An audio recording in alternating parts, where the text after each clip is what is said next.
I think accountability is incredibly important, and I recognise Senator Lambie's passion around these issues, but it actually goes far broader than that. If we are looking to the security of this nation in every sense. And for those who have an interest, I'd encourage you to go back to the ASPI website, and in 2012 I wrote a paper called Minister, Mandarins and the Military. Another op-ed I wrote around a similar time is called Blaming Defence Again. And what those two pieces highlight is that the public, the Parliament, the media, the ANAO often do hold defence officials, whether they be APS staff or uniformed leaders, accountable for things that occur within the Defence Department. Sometimes that is quite correct, sometimes that is relevant. But often the issues which are held out, and they go to some of the things Senator Lambie has talked about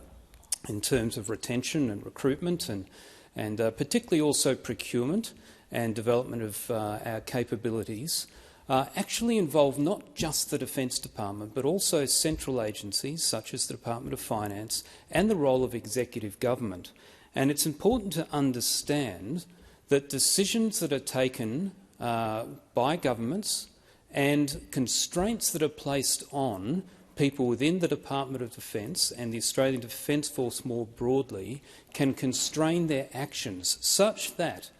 people who have command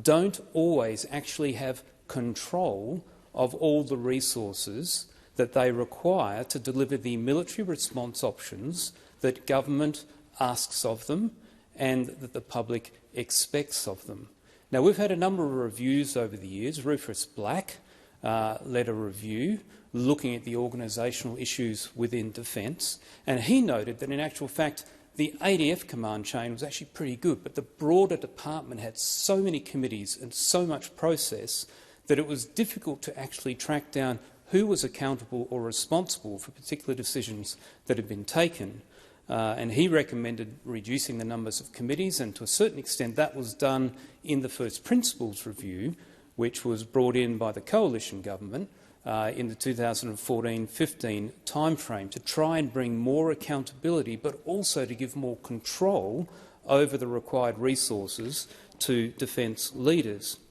But also at a government level, I'm struck by the words of the former Secretary, Mr Dennis Richardson, who, in talking about the impact of the period from 2009 to 2013, where there were so many changes in strategic direction and funding, he said that the goalposts were not just shifted, but they were cut down and used for firewood.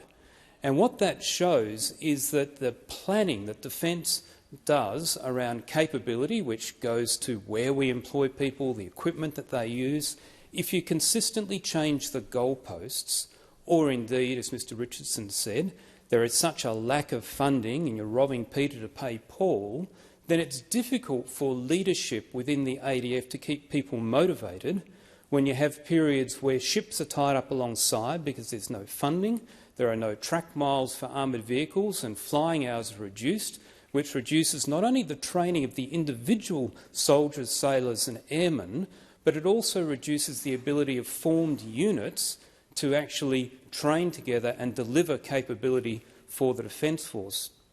And my fear as I look at the Defence Strategic Review and the delays and deferrals, I look at the budget with no new funding, I look at the number of what we call absorbed measures, where Defence will have to actually shift money from A to B, that we'll be seeing the same degradation that General Morrison said in an address he gave